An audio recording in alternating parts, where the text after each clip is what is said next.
Le chêne, ça a des avantages et des inconvénients. Déjà, c'est un bois noble qui se travaille bien. La contrainte, c'est qu'il dégage du tanin. Alors, du coup, on utilise des peintures qui bloquent la propagation du tanin dans le temps. Nous recevons les billes de bois comme vous avez pu voir dehors. Nous allons les débiter en largeur. Après le débit de largeur, le bois est toujours un peu gauche. Et rond et gauche, n'est pas d'équerre. Nous allons le corroyer. On va le rendre d'équerre.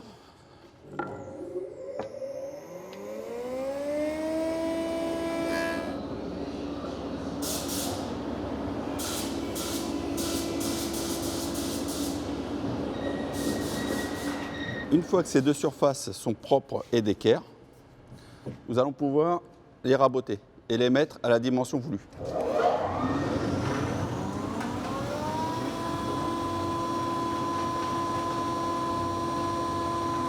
Une fois que la pièce est corroyée, on va la toupiller et on va lui donner la forme qu'on veut. On peut lui donner les moulures, les feuillures, les rainures à l'aide de ces fers et de la toupie.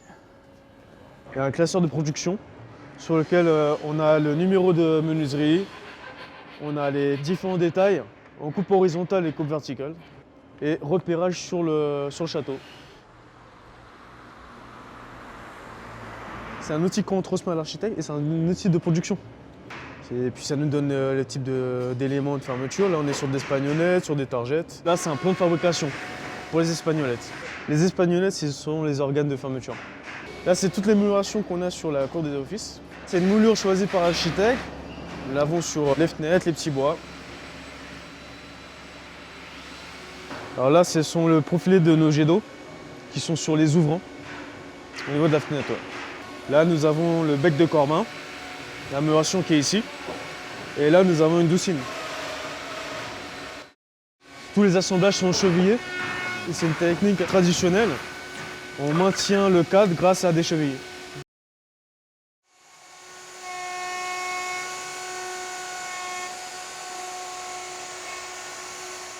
Là, on est sur le montage à blanc. Ça nous permet de vérifier nos assemblages, savoir si tout ce qui est coupe d'onglet est bien ajusté avant de faire le montage final, pour ne pas avoir de surprise. C'est l'ajustage. On va dire qu'on fait un percement. Il y a des angles qui sont arrondis. Et les carrières, c'est vraiment donner cet angle droit aux angles arrondis en fait. Mais là, on est en train de faire un truc assez spécifique, c'est qu'il fait des coupes d'onglets pour l'assemblage des dormants. Et là, c'est la traverse intermédiaire qu'il est en train d'ajuster. Il y a un petit geste de finition à faire, c'est des petites coupes d'onglets au niveau de la feuille intérieure. Une coupe d'onglet où vient se loger le petit bois. Au moment où on fait le défonçage, il reste encore de la matière au milieu. Du coup, on utilise un ciseau à équarrir qui a une forme d'angle droit.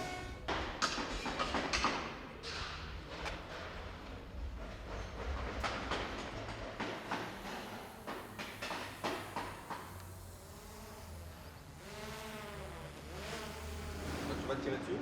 Alors, c'est un pistolet à gravité.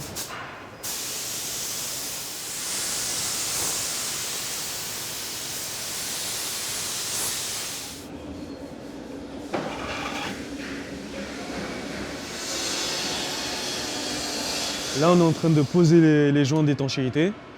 Après la mise en impression, il y a un lot peinture qui viendra faire la finition après. Alors, de la fabrication à la pose, à la finition, on s'est créé des fiches d'autocontrôle, datées, le contrôleur, la quincaillerie, le scellement de la fenêtre, la mise en jeu, quand elle est posée, et le solin.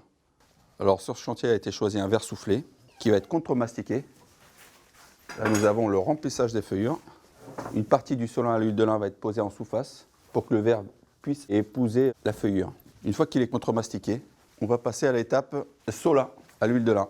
On va bien remplir la feuillure et puis le responsable vitrerie va nous tirer les solins proprement comme il sait faire. Nous sommes en train de travailler sur la porte principale de Villers-Cotterêts. Elle est en cours de restauration en ce moment. Ouais, c'est de la pâte à bois sur les micro-fissures. Le FIPO, c'est au niveau des assemblages. Il y a des endroits où on ne peut pas forcément réduire le jeu. Du coup, on vient le combler avec des lamelles de bois qui font entre 2 à 5 mm. Sylvia, elle travaille à l'aide de racloirs qui sont préformés pour venir gratter le surplus de bois qu'elle a dans les fripotages au niveau des murations. Et là, c'était vraiment en mauvais état. Oui, on la pose normalement juste avant l'inauguration. Il y a quand même un enjeu, il y a un peu de pression quand même.